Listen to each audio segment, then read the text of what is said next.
Hello everyone, welcome back to my YouTube channel once again. चलिए आज हम करने वाले हैं ओटी का लेक्चर स्टार्ट। यस, हम करेंगे ओटी की रिवीजन स्टार्ट। लेक्चर थोड़े अप्स एंड डाउन्स हो रहे थे, तो चलिए अब हम स्टार्ट कर देते हैं। आई होप आप लोगों को रिवीजन लेक्चर्स अच्छे लगे होंगे and yes, thank you so much for giving so much love to the revision programme. I hope it is beneficial to you and yes, students का रिवर्ट आ रहा है कि इट इज बेनिफिशियल। तो चलिए अच्छी बात है, रिवाइज करते रहिए। अब हम करने वाले हैं ओटी स्टार्ट। एक्चुअल में तो मैं क्या करूंगी, ओटी के जो जो मैं लेक्चर्स डाल रही हूँ तो मैं लेक्चर वाइज क्या करती हूँ, मैं ओटी लेक्चर डालती रहूंगी। आप साथ साथ टेलीग्राम पे इसके नोट्स डाउनलोड कर लेना एंड यस, प्लीज नोट्स को इग्नोर मत करना। रीजन इज आपको चाहिए कुछ डिफरेंट टू गेट सम अच्छे मार्क्स इन द एग्जाम्स, है ना। तो आप उसको डाउनलोड कीजिए। आपको कुछ लगता है क्योंकि सेम बुक सब फॉलो करते हैं तो आप सेम सेम दोगे तो एग्जामिनर भी बोर हो जाएगा सेम पढ़ के, तो you have to serve something different. तो चलिए आपको कुछ अच्छा सर्व करना है उनको, तो आप क्या करना, नोट्स को जरूर डाउनलोड कर लेना। चलिए टाइम वेस्ट किए बिना हम स्टार्ट करते हैं अपना टॉपिक। मैंने यूनिट 1 उठाई है जिसमें से हम करने वाले हैं concept of organisation as a process. मतलब ऑर्गेनाइजेशन को एज अ प्रोसेस क्यों कहा जाता है, ये क्या माजरा है, ये क्या कंसेप्ट है, ये तो हमने पढ़ लिया था। ऑर्गेनाइजेशन का मतलब क्या है, ऑर्गेनाइजेशन का मतलब क्या था, ग्रुप ऑफ पीपल जो कि एक पर्टिकुलर पर्पस से साथ में आ रहे हैं। ग्रुप ऑफ पीपल जो कि एक पर्टिकुलर पर्पस से साथ में आ रहे हैं। चलो अभी हम अपना कौन सा टॉपिक स्टार्ट करने वाले हैं, हम स्टार्ट करने वाले हैं concept of organisation as a process. Concept of organisation मतलब हम ऑर्गेनाइजेशन का कंसेप्ट तो पढ़ेंगे लेकिन किस किस कंटेक्स्ट में पढ़ेंगे, एज अ प्रोसेस के कंटेक्स्ट में। टॉपिक को तोड़ना सीखो। देखो हम क्या पढ़ रहे हैं, ऑर्गेनाइजेशन का कंसेप्ट पढ़ रहे हैं, ये तो हमें क्लियर है क्योंकि हम ओटी कर रहे हैं। लेकिन ऑर्गेनाइजेशन का जो हम कंसेप्ट पढ़ रहे हैं वो हम एज अ प्रोसेस पढ़ रहे हैं। वो हम क्या पढ़ रहे हैं, एज अ प्रोसेस पढ़ रहे हैं। देखो क्या है, according to the Sheldon organisation is a process. Organisation क्या है, जो सेल्डन ने डेफिनेशन दी उन्होंने क्या बोला, उन्होंने बोला जो ऑर्गेनाइजेशन है वो एक प्रोसेस है। किस चीज का प्रोसेस है, process of combining the work. किस चीज का प्रोसेस है, प्रोसेस है कंबाइन करना, वर्क को कंबाइन करना जो कि इंडिविजुअल और ग्रुप को परफॉर्म करना है। सिंपल सी बात उन्होंने बोली कि इंडिविजुअल या फिर या तो एक अकेले पर्सन ने या फिर एक ग्रुप ने जो काम करना है उसको कंबाइंड कर दोगे, that is called the process. जो काम उन्होंने करना है that is called the process, जो कि नेसेसरी है फॉर इट्स एग्जीक्यूशन, है ना। वो कंबाइन कर देना to perform with the facilities, वो काम को कंबाइन कर देना जो कि काम के एग्जीक्यूशन के लिए नेसेसरी है।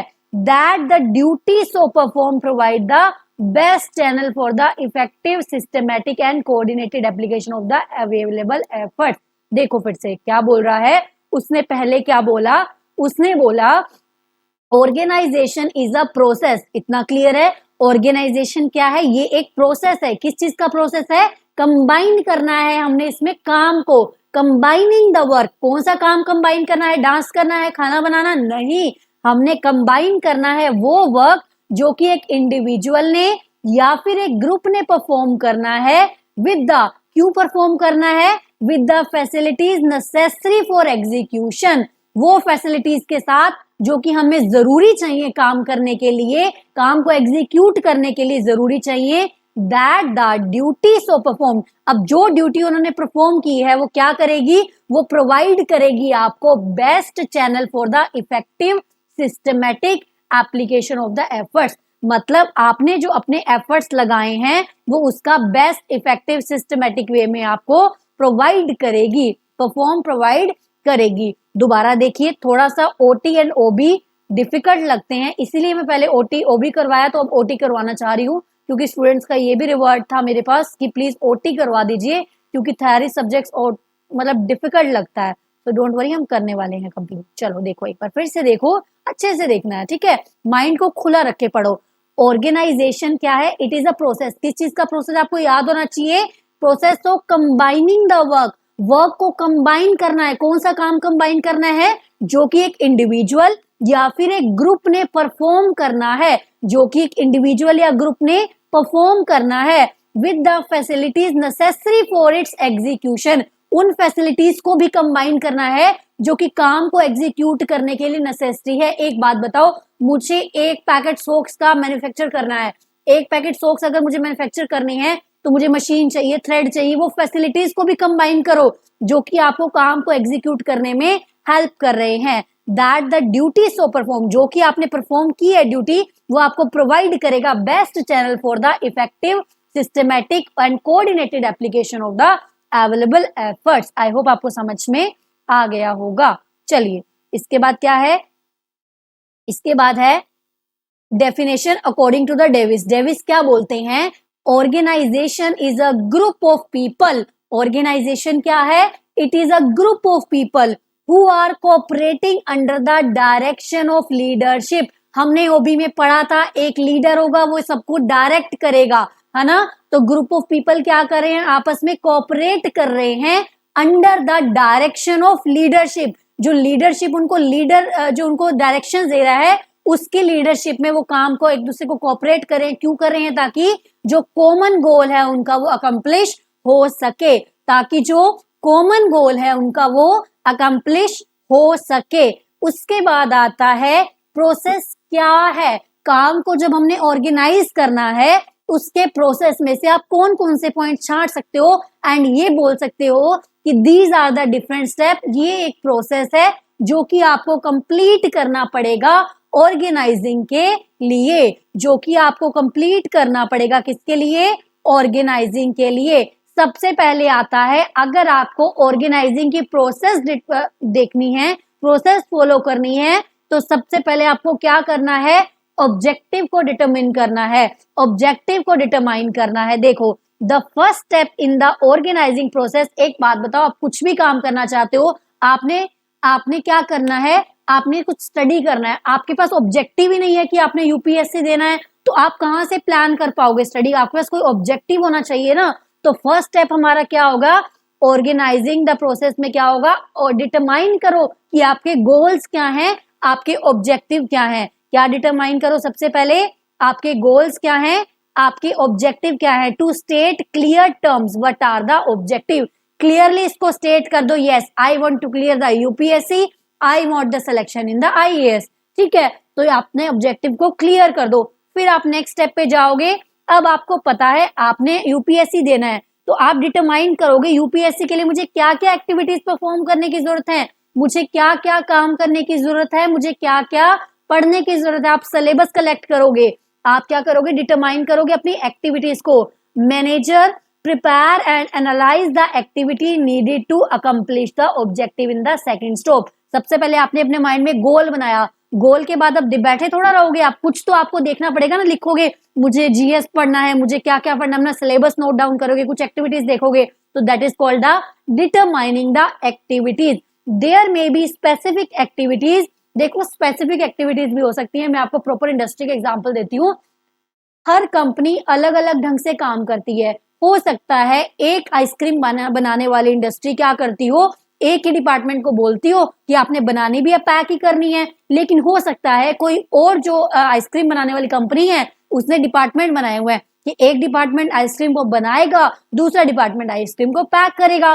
तो स्पेसिफिक इंडिविजुअल ऑर्गेनाइजेशन अपनी स्पेसिफिक एक्टिविटी रख सकती है, तो वो एक्टिविटीज को डिफाइन करना है, क्योंकि बिजनेस टू बिजनेस डिफरेंट हो सकती है ना एक्टिविटी। मैं सोच सकती हूँ कि मेरे लिए ये एक्टिविटी इंपॉर्टेंट नहीं है, बट हो सकता है सेम ऑर्गेनाइजेशन के लिए जो दूसरा काम करी उसके लिए वो एक्टिविटी इंपॉर्टेंट हो। तो स्पेसिफिक एक्टिविटीज भी यहाँ पे देखी जाएंगी जो कि business to business, organisation to organisation vary करेंगे। उसके बाद आपने क्या करना है, एक्टिविटीज को ग्रुपिंग कर लेनी है, एक्टिविटीज को ग्रुप कर लेना है। Once the task has been determined then the task must be classified into the manageable work unit. आपने क्या किया, जो लोग परचेज कर रहे हैं उनकी अलग यूनिट बना दी, जो लोग सेल कर रहे हैं उनकी अलग यूनिट बना दी। तो आपने क्या करा, ऐसे एक्टिविटीज को अलग किया। अभी आपने लोगों को काम नहीं बांटा, अभी आपने सिर्फ एक्टिविटीज को देखा, एक परचेज का काम होगा, एक सेल का काम होगा, एक मार्केटिंग का काम होगा, एक प्रोडक्शन का काम होगा, आपने एक्टिविटीज को डिफाइन कर दिया। नेक्स्ट आएगा असाइनिंग द ड्यूटी। अब इस पार्ट में आपको क्या करना है, डिफरेंट पर्संस को ड्यूटी असाइन करनी है। डिफरेंट पर्सन को ड्यूटी असाइन करनी है। हाँ जी, आपका काम परचेज करना है, आपका काम ये एक्टिविटी परफॉर्म करना है, आपका काम ये एक्टिविटी परफॉर्म करना है। मतलब जो आपने ऊपर एक्टिविटी डिसाइड करी उस टाइप की ड्यूटीज हर एक पर्सन को असाइन कर दो।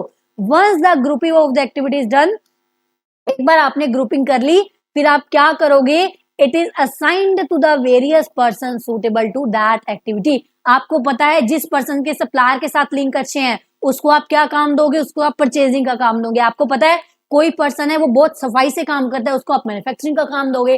तो क्या होगा, आप उस पर्सन को वही जॉब असाइन करो जो कि उसके लिए वो सूटेबल है, जो कि उसके लिए वो सूटेबल है। उसके बाद आ जाओ establishing the authority and responsibility. Authority and responsibility हमें पता है, अगर किसी एक व्यक्ति को आपने काम दिया कि आपने ये काम कंप्लीट करना है तो एटलीस्ट उसको काम करने के रिगार्डिंग डिसीजन मेकिंग पावर भी तो दो। आपने एक पर्सन को बोल दिया आपने यहाँ पे क्या करना है, सॉक्स मैन्युफैक्चर करके देनी है। अरे भाई, सॉक्स मैन्युफैक्चर करने के लिए तो आपने बोल दिया, पर उसको रॉ मटेरियल यूज करने की पावर ही नहीं दी, तो क्या होगा, आपने रिस्पॉन्सिबिलिटी तो डाली बट अथॉरिटी नहीं डाली। तो अथॉरिटी एंड रिस्पॉन्सिबिलिटी साथ साथ चलते हैं, दोनों का बैलेंस होना जरूरी है। दोनों में से कोई भी ज्यादा होगा तो आपका काम अकम्प्लिश नहीं हो पाएगा। देखो, अमंग द जॉब पोजीशन, जो डिफरेंट आपने जॉब पोजीशन क्रिएट की हैं उनको क्या करो, उनके लिए अथॉरिटी एंड रिस्पॉन्सिबिलिटी का रिलेशनशिप एस्टेब्लिश कर दो।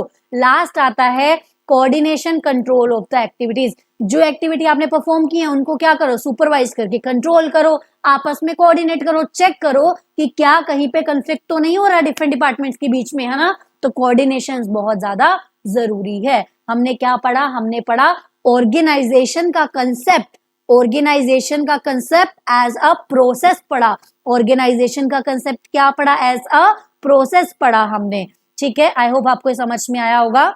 मैंने एक फाइल डाली थी टेलीग्राम पे जिसमें कुछ 2-3 टॉपिक्स रह गए थे करवाने, है ना, तो मैं आपको वो भी अभी रिवाइज करवा दूंगी। ये टॉपिक करके एक मैं करवाने वाले आपको मैकेंसी का 7S framework of the organisation. This topic is very much important for you, very very short है पर इंपॉर्टेंट है। इसके नोट्स मेरे जरूर देखना, बिकॉज आप सब सेम सेम नोट्स करोगे तो दिक्कत हो जाएगी। तो आप जो इंपॉर्टेंट वेरी इंपॉर्टेंट टॉपिक है एटलीस्ट उसके तो मेरे नोट्स आप जरूर कर लेना, क्योंकि मैंने क्या किया हुआ है, डिफरेंट डिफरेंट जगह से कंबाइन करके जो आप लोगों का काम मैंने सॉल्व किया हुआ है कि आपको कुछ एक्स्ट्रा एफर्ट्स ना करने पड़े, है ना। तो डिफरेंट डिफरेंट जगह से मैंने क्या किया, कंबाइंड करके नोट्स प्रिपेयर किए। सो आप अच्छे से एक बार नोट्स भी देख लेना। एक second please, let me take the water. फिर हम करते हैं स्टार्ट अपना मैकेंसी का 7S framework of the organisation. This topic is very important and very interesting. अभी हम करते हैं।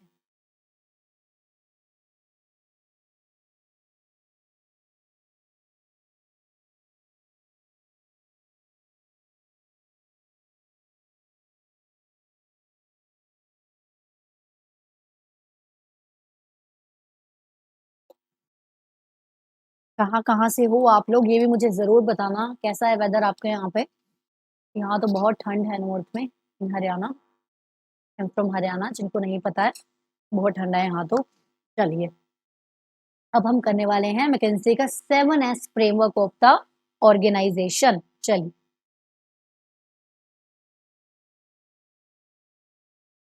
देख ये क्या बोलता है, मैकेंसी 7S मॉडल क्या है, ये एक टूल है। प्लीज कीवर्ड्स को ध्यान रखना, क्या है, ये एक टूल है that analyse the firm's organisational design. जो आपने ऑर्गेनाइजेशन का डिजाइन बनाया हुआ है, जो आपने ऑर्गेनाइजेशन का डिजाइन बनाया हुआ है, वो क्या है, ऑर्गेनाइजेशन का जो डिजाइन बनाया हुआ है वो एनालाइज करता है।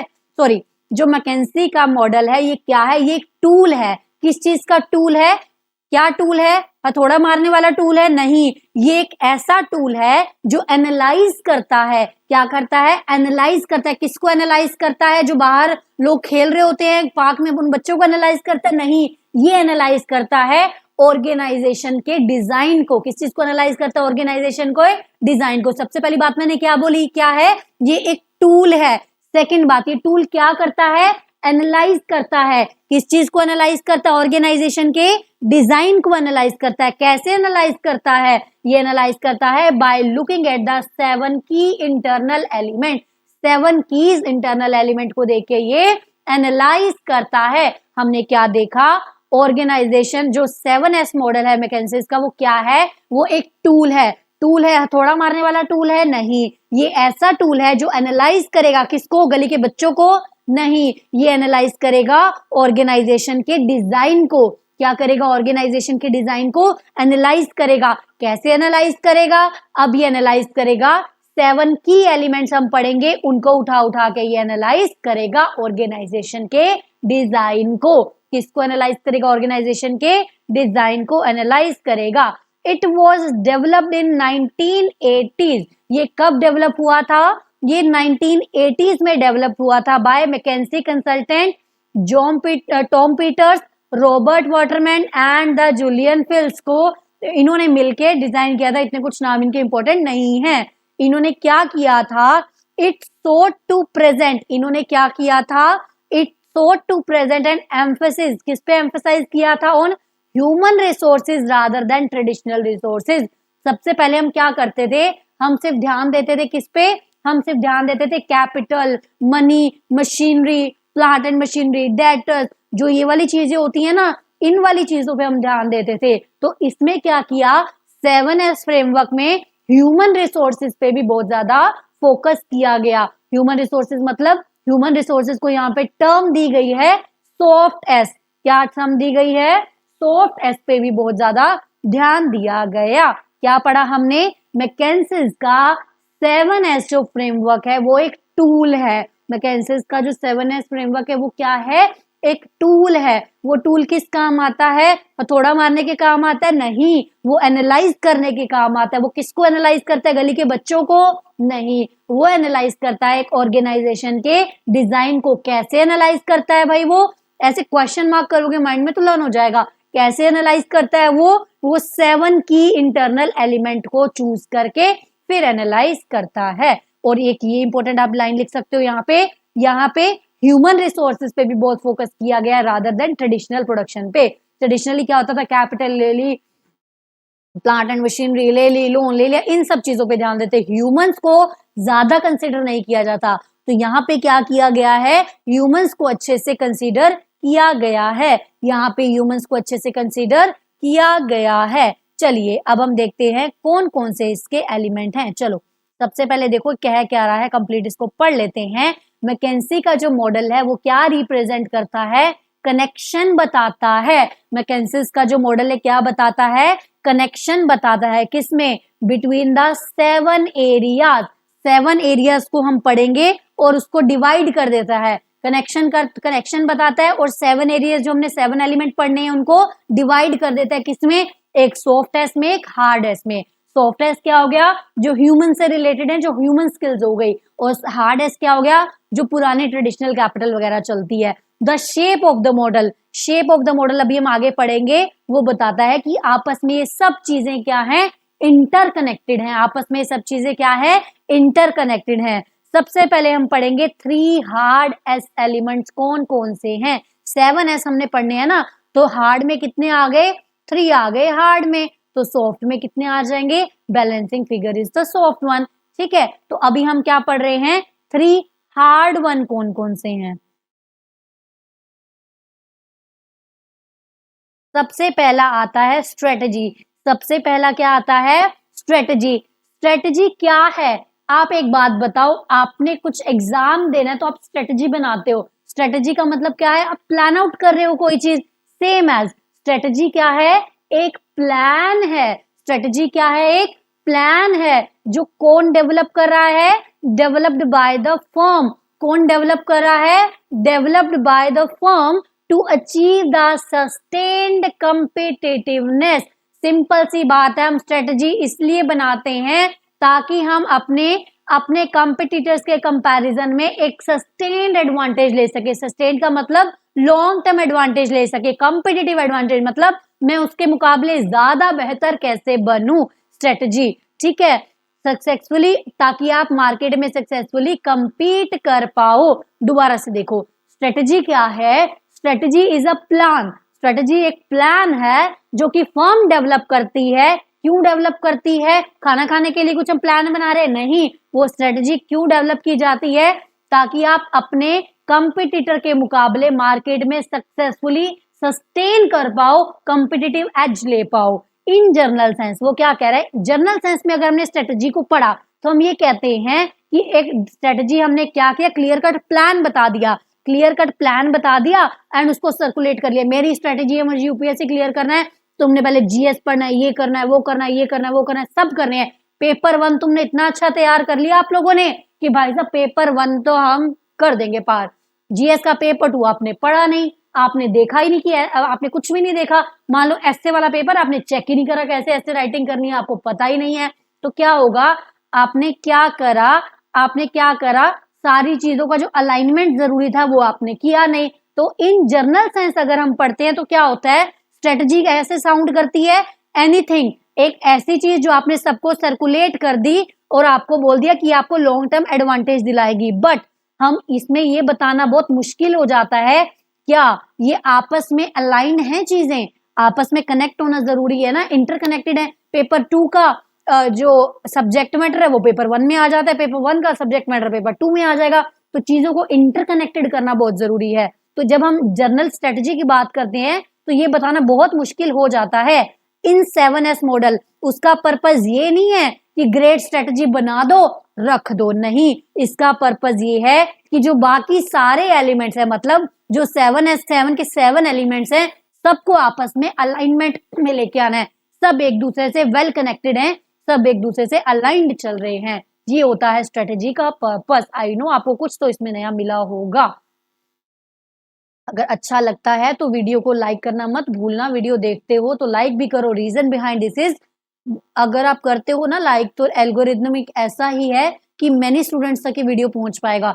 और जिन लोगों ने सेल्फ स्टडी करनी है, यू नो कि कितना मुश्किल है, तो सबको हेल्प मिलनी चाहिए, सबका बेनिफिट होना चाहिए, है ना। चलो उसके बाद आता है नेक्स्ट, सेकंड हम हार्डेस्ट पढ़ रहे हैं। नेक्स्ट हार्डेस्ट क्या हुआ हमारा, स्ट्रक्चर। स्ट्रक्चर क्या बोलता है, it represents the ways, structure एक ऐसा वेज है in which business division and units are organised. वो जो एक बिजनेस के बहुत सारे डिवीजन होते हैं, यूनिट्स होते हैं, उनको ऑर्गेनाइज करना, and include the information who is accountable. Organise का मतलब क्या होता है, एक चार्ट बना देना कि आपका ये लेवल है, आप मैनेजर पे हो, आप एम्प्लॉय लेवल पे हो, आप ये हो, आप वो हो, एक चार्ट बना के सबको अथॉरिटी दे देना कि पता चल पाना कि कौन सा पर्सन किस चीज के लिए अकाउंटेबल है। प्रोडक्शन मैनेजर प्रोडक्शन के लिए अकाउंटेबल होगा, परचेज मैनेजर रॉ मटेरियल के परचेज के लिए अकाउंटेबल होगा। तो आपने एक स्ट्रक्चर तैयार कर लिया जिसमें आपको ये समझ आ जाए कि किस पर्सन की क्या रिस्पॉन्सिबिलिटी है। नेक्स्ट पॉइंट आता है सिस्टम। क्या आता है नेक्स्ट पॉइंट, नेक्स्ट पॉइंट आता है हमारे पास सिस्टम। सिस्टम क्या है, system are the process and the procedure.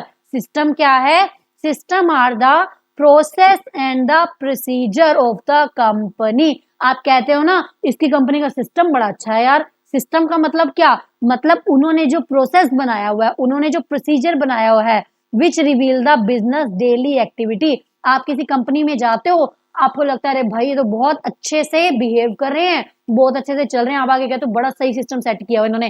System set करने का मतलब क्या, सिस्टम सेट करने का मतलब अपने प्रोसेस एंड प्रोसीजर्स की बात कर रहा है वो, जो कि आपकी डेली रूटीन की एक्टिविटीज को दर्शाता है, और ये दर्शाता है आप डेली के डिसीजंस को कैसे मेक करते हो। मतलब डेली एक्टिविटीज क्या हैं, डेली के आपके डिसीजंस क्या हैं।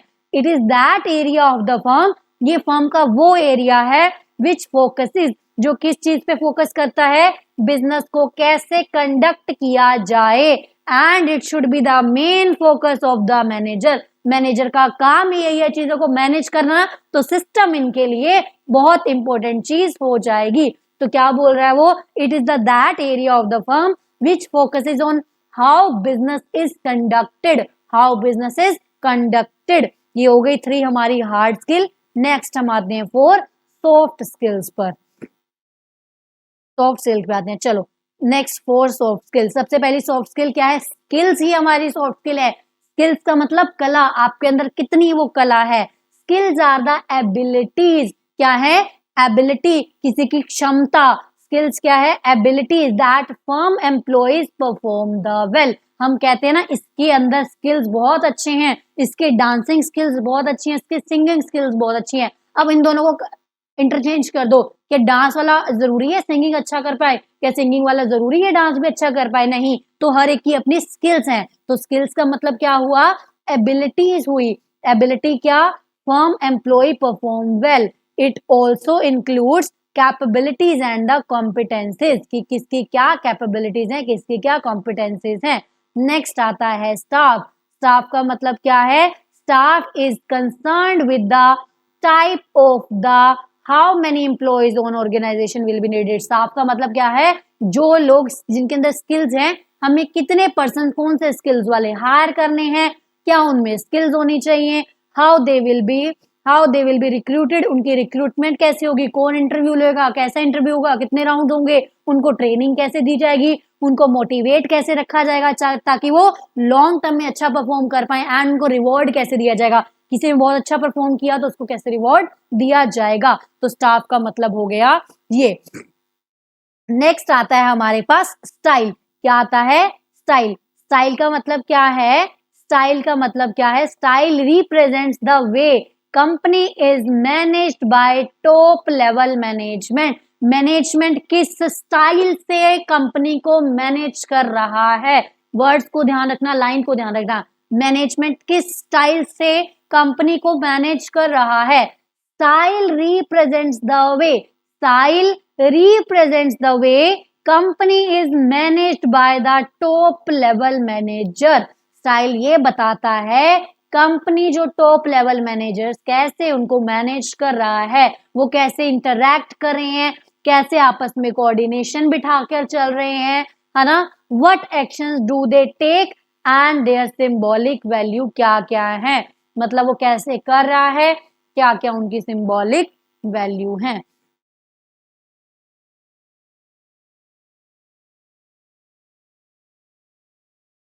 चलो नेक्स्ट आता है in other words it is the management style. Simple हमने पढ़ लिया स्टाइल क्या है, मैनेजमेंट कैसे मैनेज कर रहा है ऑर्गेनाइजेशन को।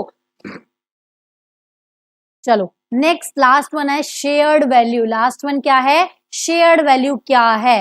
ये जो है शेयर्ड वैल्यू क्या है? It is the core of the 7S model. Shared value क्या है? It is the core of the 7S model. ध्यान रखना आपसे ये भी आ सकता है कोर ऑफ द मॉडल क्या है? shared value is the core of the model. They are the norms and the standards. shared value का मतलब क्या है? norms मतलब rules, standards क्या है? जो कि गाइड करते हैं एम्प्लॉयज को how they will behave in an organization। क्या है? गाइड करते हैं एम्प्लॉयज को how they will behave in an organization and the company action and they are foundation for every company। shared value क्या है? फाउंडेशन है हर कंपनी का। They are norms and the standard, ये वो नॉर्म्स एंड स्टैंडर्ड हैं जो कि गाइड करते हैं कंपनीज के एम्प्लॉइज के बिहेवियर को एंड कंपनीज के एक्शन को।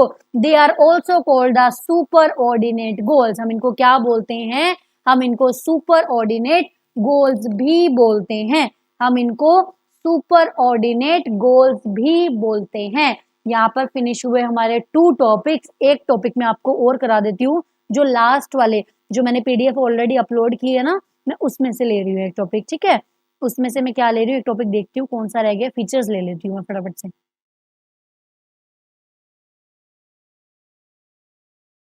2 टॉपिक्स बाकी थे यहाँ से, तो हम फीचर्स ले लेते हैं क्योंकि फीचर्स आपके फटाफट से हो जाएंगे, है ना। ग्रुप बिहेवियर वाला टॉपिक मैं आपको सेपरेटली कराऊंगी थोड़ा धीरे, क्योंकि वो इंपॉर्टेंट है।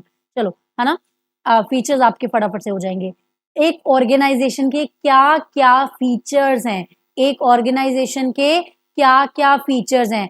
सबसे पहले आता है composition of the inter related individual. हमने शुरू में ही पढ़ लिया था ऑर्गेनाइजेशन का मतलब क्या है, जहां ग्रुप ऑफ पीपल एक साथ काम कर रहे हैं किसी पर्पस को फुलफिल करने के लिए। ग्रुप ऑफ पीपल एक साथ काम कर रहे हैं किसी पर्पस को फुलफिल करने के लिए। तो फीचर क्या हो गई कि ये क्या है? इंटर रिलेटेड इंडिविजुअल्स की कॉम्पोजिशन है। जो लोग आपस में रिलेट करते हैं उसको कंबाइंड करके बनाया गया है। Organisation is the composition of the interrelated individuals. The organisation are not merely a number of individual.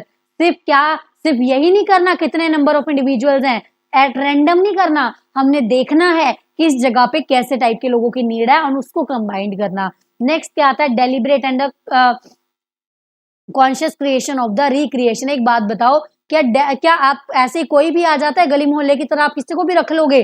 सत्संग में आ रहा है कोई भी आ जाओ आ जाओ आ जाओ, नहीं। ऑर्गेनाइजेशन में जो ग्रुप है वो डेलिब्रेटली क्रिएट किया गया। डेलिब्रेटली क्रिएट करने का मतलब क्या है? आपने देखकर उस ग्रुप को क्रिएट किया है। चलो, organisation is a social unit which is deliberately constructed, जो कि जानबूझकर कंस्ट्रक्ट की गई है ताकि जो हमारा गोल है ये सब मिलकर उस गोल को फुलफिल कर पाए। It is a system of consciously coordinated activities. Consciously आपने कोऑर्डिनेट की है एक्टिविटी ऑफ 2 और मोर पीपल। रिपीटेटिव है, एक बार मैं रीड करवा रही हूँ। अनलाइक अदर सोशल यूनिट, बाकी सोशल यूनिट में क्या होता है? लोगों को इकट्ठा कर लिया जाता है। एक बात बताओ, ऐसे तो मंदिर भी सोशल यूनिट है, सारे जाके बैठ जाते हैं। चलो वहां पे कोई भी चला जाए, बड़ा छोटा, engineer, CA, IP IAS IPS, कोई भी चला जाए, क्या उनको मना किया जाएगा? नहीं किया जाएगा। ठीक है, तो इसलिए क्या बोला जा रहा है? Unlike the social unit. Social unit में क्या होता है? कोई भी एंटर कर सकता था। ये कॉन्ट्रैक्ट है, ये आपका पर्पसली क्रिएट किया गया कि हाँ, हम लोगों को इसलिए इकट्ठा कर रहे हैं ताकि जो हमारा प्री डिफाइंड ऑब्जेक्टिव है वो फुलफिल हो सके, ताकि जो हमारा प्री डिफाइंड ऑब्जेक्टिव है वो फुलफिल हो सके। उसके बाद आता है objective achievement of the common objective. Simple सी बात है, ऑर्गेनाइजेशन हमने क्यों बनाई है? ताकि ऑर्गेनाइजेशन में लोग इकट्ठे होकर क्या कर सके? कॉमन ऑब्जेक्टिव को अचीव कर सकें, कॉमन ऑब्जेक्टिव को अचीव कर सकें। देखो, an organization is a conscious and the purpose creation, it means that toward the achievement of the common goal। Simple सी बात है, जो आपने कॉमन गोल अचीव करना है उसके लिए क्या क्या लोग होंगे? उस कॉमन गोल के लिए आपने क्या करा? ऑर्गेनाइजेशन बना दी। Division of the work, simple सी बात है, एक पर्सन को सारा काम नहीं दिया जाता, स्पेशलाइजेशन की जाती है। जो पर्सन की स्किल्स जिसमें अच्छी हैं उसको वो काम दे दिया जाएगा। डांसर को सिंगिंग का काम नहीं दे सकते, सिंगर को डांसिंग का काम नहीं दे सकते। Organisation includes the breakup the entity का वर्क, मतलब एंटिटी के वर्क को ब्रेकअप कर दो। क्या करो? Purchase department, sale department, marketing department, production department, सब डिपार्टमेंट्स को अलग अलग कर दो। आफ्टर सेल सर्विस डिपार्टमेंट को भी, ताकि क्या हो सके? लेबर को भी डिवाइड कर सको। नेक्स्ट पॉइंट है कोऑर्डिनेशन, ये हम बार बार पढ़ चुके हैं, ये आप एक बार देख लेना। उसके बाद आता है कम्युनिकेशन। सिंपल सी बात है, आपको जो आपने स्ट्रक्चर क्रिएट करा है वो लोग अपना कम्युनिकेशन के बिना कभी भी एक पर्पस सॉल्व कर ही नहीं पाएंगे। तो स्मूथ फ्लो ऑफ कम्युनिकेशन होना बहुत ज्यादा जरूरी है। ऑर्गेनाइजेशन क्या है? एक प्रोसेस है जो हम पढ़ के अभी आए हैं। ये एक बार आप रीड कर लेना, नोट्स को फॉलो कर लेना, आपका अच्छे से हो जाएगा। चलिए, इसके बाद मिलेंगे हम कल नेक्स्ट लेक्चर में। तब तक के लिए वीडियो को लाइक किए बिना मत जाइएगा, please share others also, so that सबका बेनिफिट हो सके, है ना। ये नहीं कि मुझे मिल गया तो मेरा बेनिफिट हो, सबका ना हो, ऐसा नहीं करना है, सबको बेनिफिट पहुंचाना है। तो वीडियो को ज्यादा से ज्यादा लाइक करना है, so that we can reach out to the maximum students. And video को लाइक करिए, share the video and subscribe the channel if you have not subscribe yet for more such kind of videos. ऐसे lecture यहाँ पे आते रहेंगे। And yes, मैं GS के revision के लिए आपके शॉर्ट्स बना रही हूँ, सो आपको अच्छे से प्रिपरेशन हो जाएगी। एंड जो भी स्टूडेंट देख रहा है शॉर्ट्स को, डू पार्टिसिपेट, बिकॉज आपको पता है पार्टिसिपेट करोगे आगे ऐसे तो क्वेश्चंस मैं पूछने वाली हूँ जहां पे आप मिस्टेक करोगे। तो क्योंकि आप मिस्टेक नहीं भी कर रहे हो ना, अगर आप पार्टिसिपेट करो कमेंट के थ्रू, आपको खुद को याद रहेंगी चीजें। अगर आपने सिर्फ देखा सुना सॉन्ग्स की तरह ऊपर आप करते जा रहे हो तो आपको चीजें भूलनी स्टार्ट हो जाएंगी। अच्छे से पार्टिसिपेट करिए। चलिए, इसके बाद मिलते हैं नेक्स्ट लेक्चर में, तब तक के लिए bye bye, stay connected, stay ahead and keep studying. Bye.